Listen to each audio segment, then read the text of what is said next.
بسم اللہ الرحمن الرحیم ایاک نعبد و ایاک نستعین۔ میرے پاکستانیوں، جب 70 کی دہائی میں جب میں کرکٹ کھیلتا تھا اور ہم یہاں پاکستانی سوچتے تھے کہ کون سا ملک ہے جو کہ مڈل ایسٹ کے اندر جدھر انسان جائے چھٹیوں کے لیے یا جس کی مثال دی جاتی تھی، تو آج آپ کو حیرت ہوگی سن کے کہ لوگ لبنان کی مثال دیتے تھے۔ آج دبئی کے لوگ بات کرتے ہیں کہ جی چھٹیوں کے لیے دبئی جانا ہے، تو 70 اور کافی دیر تک بلکہ 80 کی دہائی کی شروع میں سب بات کرتے تھے بیروت جانے کا۔ سب سے خوشحال علاقہ تھا، سارے مڈل ایسٹ سے، دبئی سے، یو اے ای سے، سعودی عربیہ سے سب لوگ بیروت کا سوچتے تھے کہ وہ ایک ایسی جگہ تھی جدھر لوگ جاتے تھے، خوشحالی تھی وہاں، ان کی جو سٹینڈرڈ آف لیونگ، ان کا جو پر کیپٹا انکم تھا، اوسط آمدنی، وہ سب سارے علاقے سے بہتر تھی۔ پھر کیا ہوا؟ آج لبنان دنیا میں غریب ترین ملک بن چکا ہے۔ آج 70% لبنان کی جو آبادی ہے وہ غربت کی لکیر سے نیچے چلی گئی ہے۔ آج لبنان کے اندر جو پیسے والے لوگ ہیں، جو پروفیشنلز ہیں، وہ ملک چھوڑ کے چلے گئے ہیں۔ آج لبنان کے اندر جو لوگ جو فیکٹریاں لگاتے تھے، جو انڈسٹری لگاتے تھے، وہ اپنا پیسہ باہر لے گئے اور دوسرے ملکوں میں چلے گئے ہیں۔ آج وہ آپ کو دبئی میں ملیں گے، آج ابوظہبی میں لبنان سے لوگ ملیں گے، آج وہ یورپ میں چلے گئے ہیں۔ لیکن لبنان چھوڑ کے وہ لوگ چلے گئے ہیں جو جا سکتے تھے، جو پیسے والے لوگ تھے، جو ہنر تھی جن کے پاس پروفیشن تھا، وہ چھوڑ کے تو چلے گئے ہیں۔ رہ کون گیا ہے؟ وہ لوگ جو باہر نہیں جا سکتے، جو غریب لوگوں کو ویزا نہیں ملتا باہر جانے کا، وہ رہ گئے ہیں۔ اور آج ایک وہ ملک جو خوشحال تھا، آج وہ بالکل وہ ملک بن گیا ہے جس کو لوگ چھوڑ کے جانا چاہتے ہیں۔ میں آج اپنے ملک کی بات کرتا ہوں۔ میں اس لیے یہ کہہ رہا ہوں کہ یہ جو گریس کی سمندر کے اندر جو کشتی ڈوبی ہے، جس میں آپ کہتے ہیں تقریباً 300 پاکستانی تھے، ابھی تک ہمیں پورا پتہ نہیں، کیونکہ وہ انلیگل تھے، وہ ناجائز طریقے سے جا رہے تھے، تو اس کے ابھی تک پوری رپورٹس نہیں آ رہی۔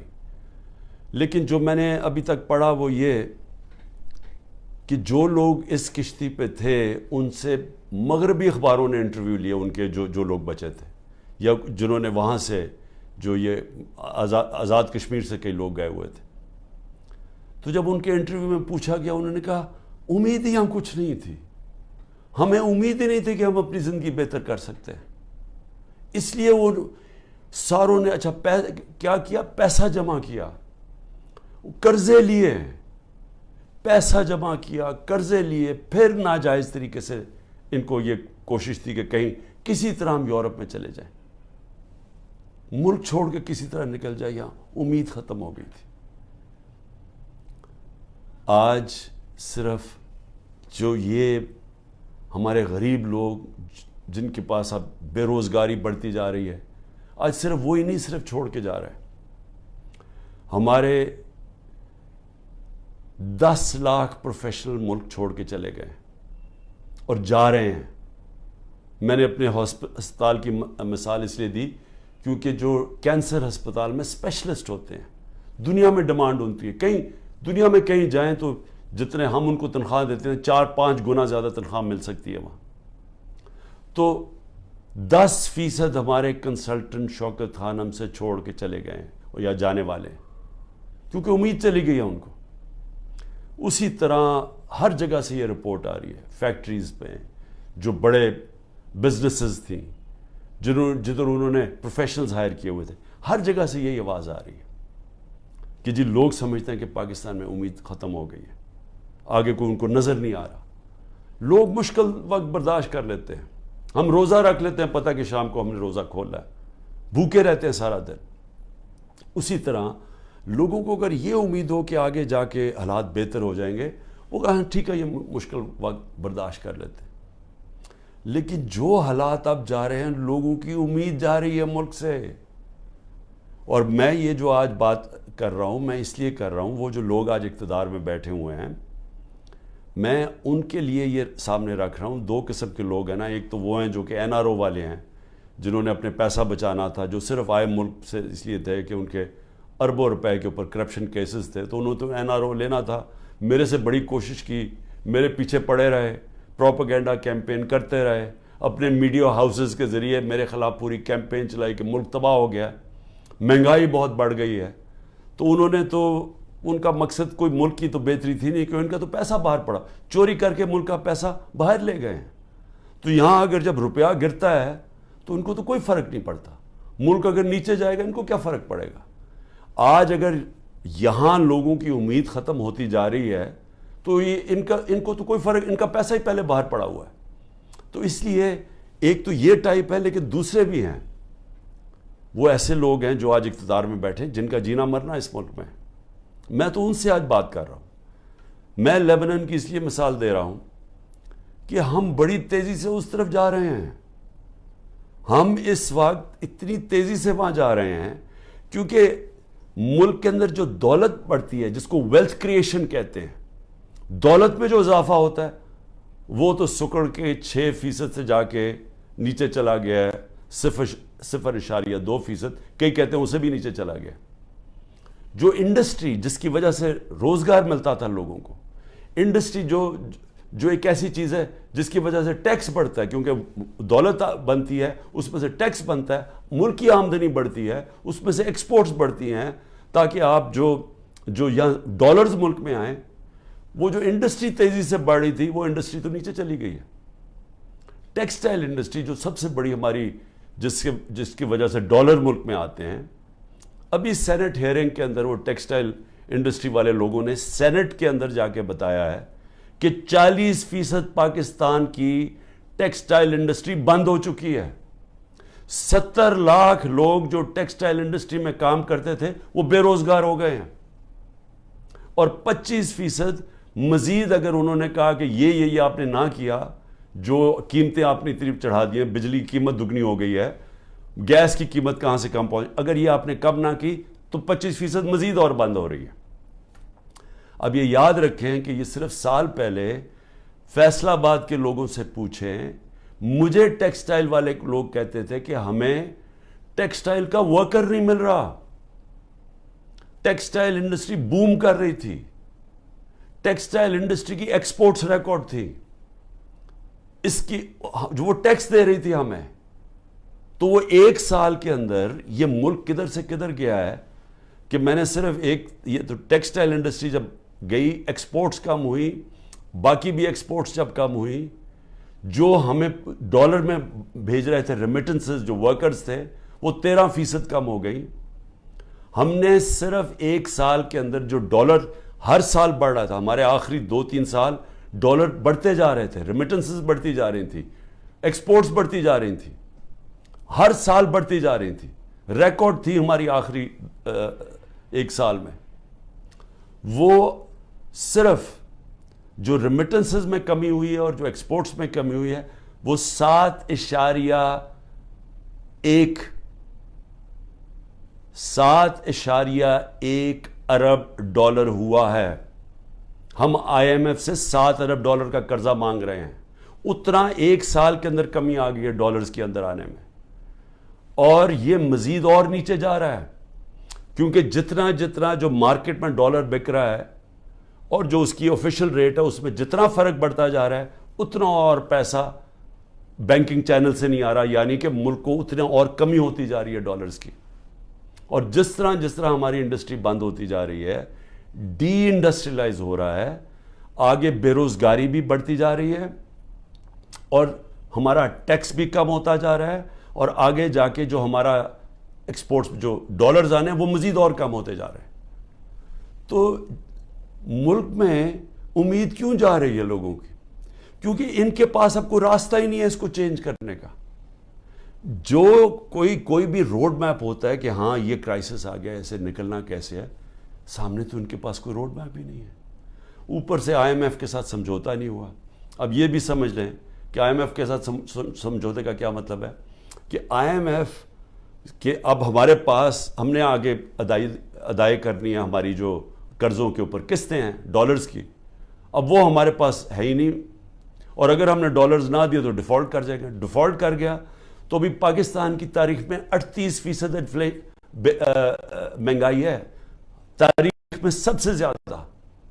انہوں نے جب پروپیگنڈا میرے خلاف کیا تھا سب نے مل کے, یہ این آر او نے جو میڈیا, تو 12.4% تھی مہنگائی, آج 38% ہے.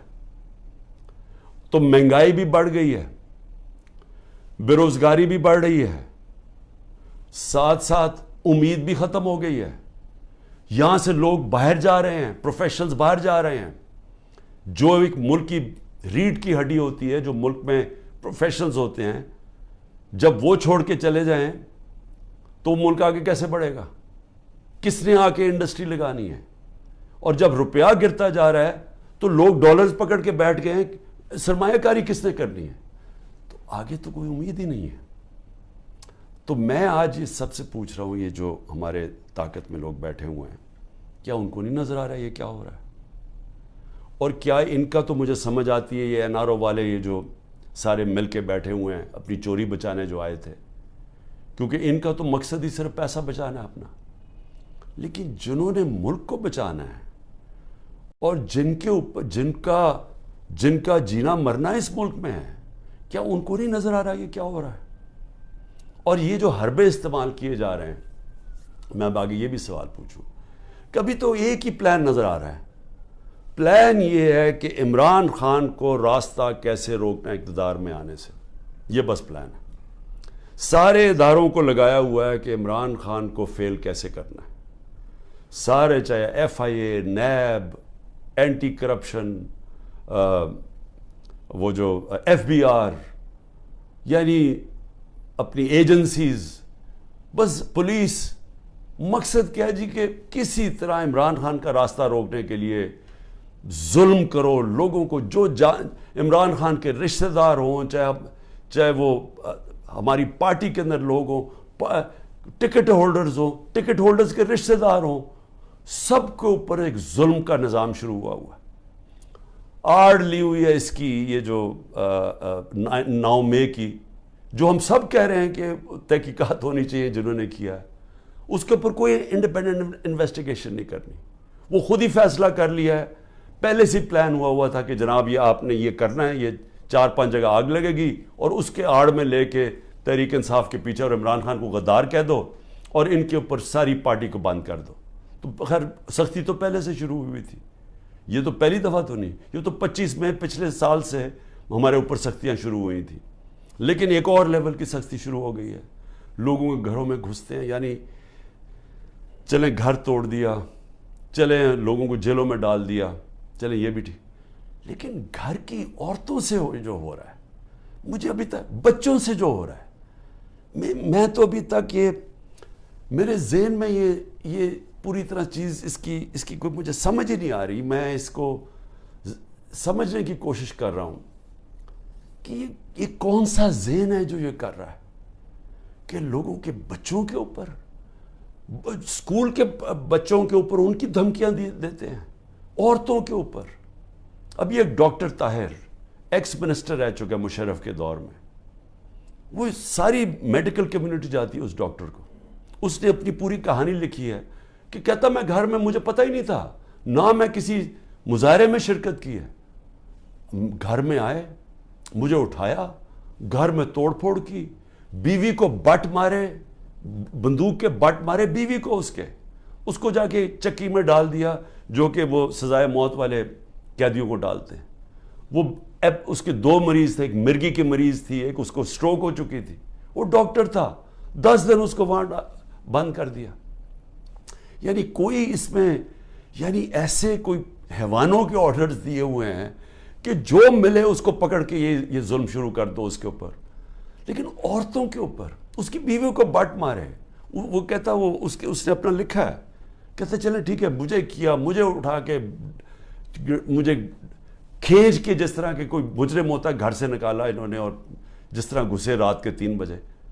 لیکن وہ بیوی کو پٹ مارنا، اس کے زخم کیے ہوئے ہیں. اور اسی طرح سارے یہ کہانیاں آتی ہیں کہ گھروں میں بیویوں عورتوں سے، عثمان ڈار کی والدہ سے بدتمیزی، اس کو دھکے دے رہے ہیں. یعنی یہ ہمارا دین تو خیر، یعنی وہ نبی صلی اللہ علیہ وسلم نے وہ ہدایتیں کی ہوئی تھیں کہ مخالفوں کے خلاف جنگ کے دوران، وہ بھی جنگ مخالف کے دوران، مخالف کے ساتھ نہ ان کی عورتوں کو کچھ ہاتھ لگانا ہے، نہ ان کے بوڑھوں کو، نہ ان کے بچوں کو. یہ ہدایت تھی جنگ کے دوران. تو یہاں تو اپنے لوگوں سے کیا جا رہا ہے. ہم پڑھتے تھے یہ اخباروں میں کہ جی مقبوضہ کشمیر میں اس طرح گھروں میں گھستی ہے ہندوستان کی فوج. فلسطینیوں سے سنتے تھے، لیکن وہاں بھی عورتیں بچوں سے اتنا نہیں ہم نے سنا جو اب ہو رہا ہے. تو اس سے کیا، یعنی اس سے حاصل کیا ہوگا؟ یہ جو ظلم کر رہے ہیں لوگوں کے گھروں میں، گھر توڑ رہے ہیں، بزنسز بند کر رہے ہیں. آگے بے روزگاری ہے، لوگوں کی بزنسز بند کر رہے ہیں. وہ لوگ بے روزگار، اچھا پھر نوکروں کو اٹھا کے لے جاتے ہیں. مجھے ابھی یہ نہیں سمجھ آئی، وہ بیچارے نوکر جو اپنی بیوی بچوں کا پیٹ پال رہے ہیں، ان کو اٹھا کے لے جاتے ہیں اور ان کو مارتے ہیں، ان کے اوپر ظلم کرتے ہیں. میری بہن کا نوکر 20-25 سال سے ہمارا ہوتا تھا یا زمان پاک میں، رحیم خنسامہ جو تھا، اس کو میری بہن کے گھر آ کے اس کو اٹھا کے لے گئے، اس کے ڈرائیور کو بھی. لیکن اس کو انہوں نے ایسا بند کمرے میں رکھا، پتہ نہیں ابھی تک وہ وینٹیلیٹر سے اترا یا نہیں. 3 ہفتے وہ وینٹیلیٹر پہ رہا ہے. 3 ہفتے وہ اپنی زندگی موت کی جنگ لڑتا رہا. تو غریبوں سے بھی ظلم. تو اس سے کیا، اچھا اب اس سے کیا حاصل کیا ہو رہا ہے؟ میرا یہ اگلا سوال ہے. 400 ہمارے ٹکٹ ہولڈرز پنجاب میں جن کو میں نے ٹکٹ دیا، تقریباً 400 ہیں. 40 صرف چھوڑ کے گئے ہیں. سب گھروں سے باہر ہیں، سب چھپے ہوئے ہیں، سب کی بزنسز کے اوپر اٹیک کر رہے ہیں، رشتہ داروں کے اوپر اٹیک کر رہے ہیں، بچوں پہ کر رہے ہیں کہ انہوں نے بچے باہر بھجوا دیے، لیکن وہ چھوڑ نہیں رہے. تو سوال میں یہ پوچھتا ہوں کہ یہ جو ظلم کر رہے ہیں اس سے کیا فائدہ ہو رہا ہے؟ سوائے نفرتیں بڑھنے کے مجھے بتائیں فائدہ کیا ہو رہا ہے؟ جو بھی یہ پالیسی کر رہا ہے نا، اس پہ کوئی عقل نہیں ہے، اس کو کوئی پولیٹکس کی نہیں سمجھ، اس کو تاریخ کی نہیں سمجھ، وہ زیادہ پڑھا لکھا آدمی نہیں ہے. یہ کوئی احمق یہ چیزیں کروا رہا ہے. سوائے نفرت کے بڑھنے کے اور یہ ظلم کرنے کے، اس سے فائدہ کیا ہو رہا ہے؟ کیونکہ لوگ تو چھوڑ نہیں رہے. جو چھوڑ کے گئے ہیں، آپ نے یہ نہیں، مجھے نقصان نہیں پہنچایا جو چھوڑ کے گئے ہیں. آپ نے ان کے کریئر ختم کر دیے، آپ ان کی پالیٹکس ختم کر دی ہے. جو چھوڑ کے گیا اس کی پالیٹکس ختم ہے. اور یہ سوال پوچھیں گے کیوں نہیں چھوڑ کے جا رہے؟ ان کو بھی پتہ ہے، ان کو پبلک کا پتہ ہے کہ جس وقت وہ چھوڑ کے گئے پبلک ان کو ووٹ نہیں ڈالے گی. ان کو بھی پتہ ہے، لیکن ان کے اوپر فائلیں بنائی ہوئی ہیں، کئیوں کو چھوڑ دیا جو چلے گئے ہیں. لیکن آگے میں صرف اب آگے پوچھتا ہوں کہ مجھے کیا نقصان پہنچا رہے ہیں؟ مجھے میری بہنوں کے اوپر اور بھی رشتہ داروں کے اوپر انہوں نے کیا ہے. یہ اسی طرح کی سختی کی. سب بیٹھے ہم سہ رہے ہیں. سب میرے گھر ابھی تک سیکیورٹی کا جو چیف تھا وہ ابھی تک غائب ہوا ہے، اس کو اٹھا کے لے گئے. یہاں سے وہ آئے بچے بیچارے سوشل میڈیا کے پرسوں، ان کو پکڑ کے لے گئے. وکیل میرا آیا جو اس کا کوئی تعلق ہی پارٹی سے نہیں تھا، وہ اور اس کے ڈرائیور کو اغوا کر کے لے گئے. وہ رات تک اس کو رکھا. تو کیا میں اس سے ڈر جاؤں گا یا پیچھے ہٹ جاؤں گا؟ کیا مجھے اس سے، یہ جو کیسز ہیں، قتل کا کیس میرے اوپر کر دیا ہے، میری بہن کے اوپر کیس کیا ہوا ہے اینٹی کرپشن نے، 6 ارب کی زمین لیا میں لیا اس نے جب میں پرائم منسٹر تھا. یعنی ایسے ڈفر ہیں لوگ. میں واقعی یہ ڈفر ہی ہوں گے. وہ اینٹی کرپشن سے کیس کروایا. وہ اس نے چیک سے پیسے دیے تھے، اور پیسے کتنے تھے؟ 6 کروڑ کی زمین تھی، 75 لاکھ اوپر ٹیکس دیا ہوا ہے. وہ چیک سے سارا دیا ہے. وہ چیک کے نمبرز ہیں، چیک کی ڈیٹ ہے، اور وہ کب دیے ہیں وہ میری بہن نے وہ کب یہ پراپرٹی خریدی؟ جب حمزہ شریف پنجاب کا چیف منسٹر تھا، میں پرائم منسٹر ہی نہیں تھا تب. تو اب سوچ لیں کہ یہ کس سطح کے اوپر پہنچ گئے کہ 160 کیسز ہو گئے میرے پر. کیا میں پیچھے ہٹ گیا ہوں؟ کیا میں پیچھے ہٹ جاؤں گا؟ میں تیار بیٹھا ہوں. مجھے پورا پتا ہے کہ انہوں نے جیل کا پلان بنایا ہوں، میں تیار ہوں جیل کے لیے. لیکن اس سے کیا ہوگا؟ چل میں جیل چلا جاؤں گا، ڈسکوالیفائی کر دیں گے مجھے. اتنے کیسز ہیں، کبھی بھی کر سکتے ہیں. اس سے کیا ہوگا؟ یہ میری آج بات یاد رکھ لیں، کیونکہ آپ کو پولیٹکس کی سمجھ نہیں ہے. یہ پولیٹیکل انجینئرنگ بار بار فیل ہو چکی ہے. یہ جو آپ کرنے جا رہے ہیں، میری ذرا سن لیں بات. مجھے آپ ڈسکوالیفائی کریں گے، میں جیل میں ڈالو گے، تب بھی پی ٹی آئی جیتے گی. تحریک انصاف کا ووٹ بینک بڑھتا جا رہا ہے. یہ ظلم کی وجہ سے اور لوگ ہمارے ساتھ آ گئے ہیں. لوگ چھوڑ اس لیے نہیں رہے، لوگوں کو بھی پتا ہے، نیچے سے پتا ہے، پبلک ان کے ساتھ کھڑی ہے. ورکر کیوں نہیں چھوڑ کے جا رہا؟ ورکر جیلوں سے نکلتا ہے، اس کو سوچیں، بری طرح رکھتے ہیں. وہ عدالت میں جاتا ہے، تحریک انصاف زندہ باد کے دعوے لگاتا ہے. وہ کیوں نہیں چھوڑا؟ کیونکہ قوم جب ایک نظریے کے ساتھ کھڑی ہو جائے، آپ ڈنڈے مار کے ان کو نظریہ نہیں ان سے نکال سکتے.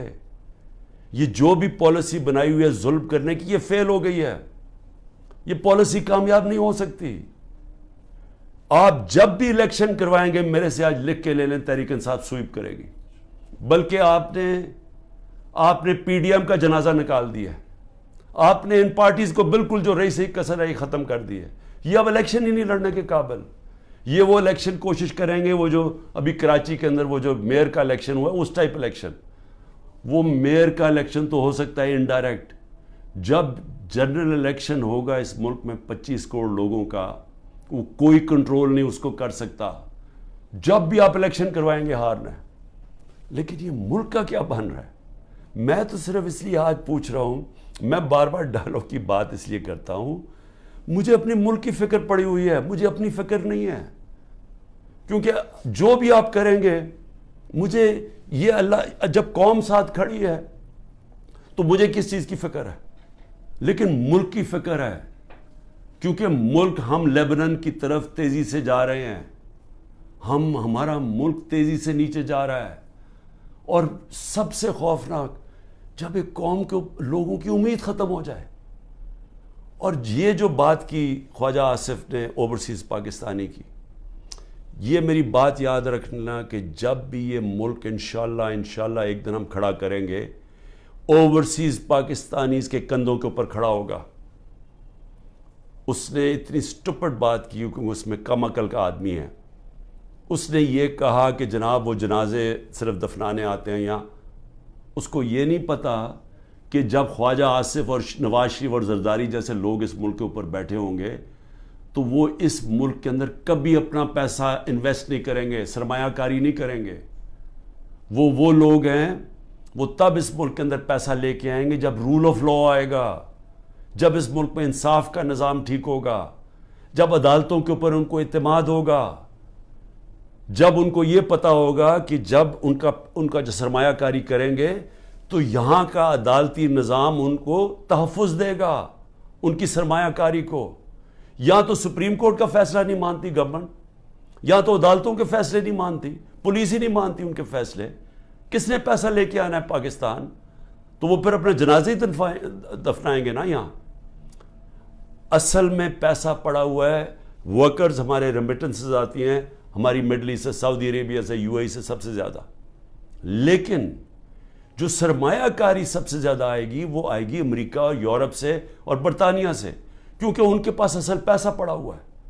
صرف 16,000 پاکستانی امریکن ڈاکٹرز کے جو ورتھ ہے وہ $200 ارب ہے. تو جب ہم ماحول ٹھیک کریں گے تو وہ پیسہ آئے گا. یہاں تو جنگل کا قانون ہے. یہاں جو حالات دیکھ رہے ہیں، یہاں تو لوگ چھوڑ کے جا رہے ہیں ملک. تو پیسہ کس نے لے کے آنا ملک میں؟ تو ہم تو وہ چیزیں کر رہے ہیں جس سے ملک کو ہم تباہی کی طرف دھکیل رہے ہیں. ہم تو وہ دشمنوں کا کام کر رہے ہیں سکل پاکستان میں. اس لیے میں آخر میں کہتا ہوں، ابھی بھی وقت ہے، بات چیت کریں. اگر تو آپ کے پاس کوئی گیم پلان ہے کہ عمران خان کو اگر ہم نکال کے تو ہمارا ملک ٹھیک ہو جائے گا، وہ مجھے بتائیں، میں پیچھے ہٹ جاتا ہوں.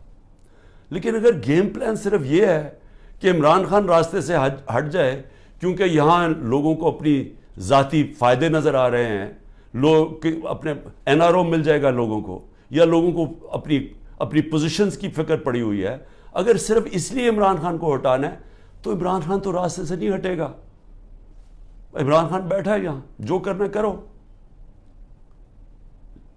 لیکن ملک، ہمارا ملک کبھی بھی معاف نہیں کرے گا.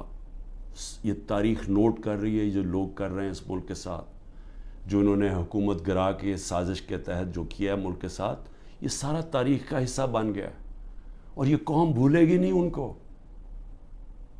پاکستان پائندہ باد.